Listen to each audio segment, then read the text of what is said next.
Sergeant First Class Danny Ferguson is being remembered as a hero, sacrificing his life to protect a room full of others, using his own body as a barricade in front of a door to keep the gunman out.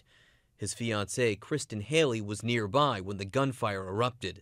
He held that door shut because there's no locks. If he was not being the one against that door holding it, that shooter would have been able to get through and shoot everyone else.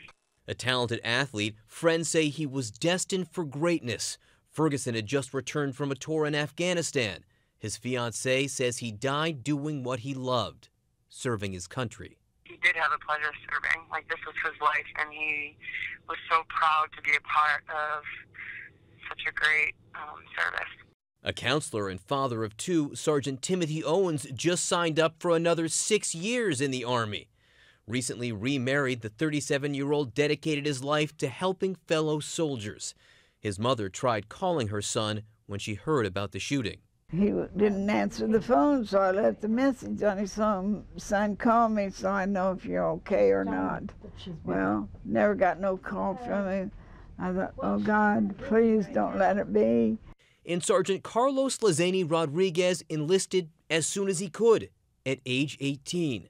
Described as a caring leader, the native Puerto Rican had a 20-year career in the Army. He planned to retire at the end of this year. Among the 16 wounded, Sergeant Jonathan Westbrook, a former bank teller and dedicated father of 3 from Mississippi who joined the Army 3 years ago. Westbrook worked in the office where the shooting began. He was hit by 3 bullets in his chest and one of his arms. And New York State native Major Patrick Miller is in stable condition after 2 surgeries.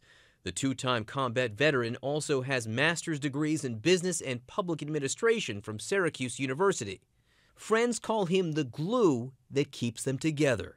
Obviously, this is a wound on his belt, but he'll move on.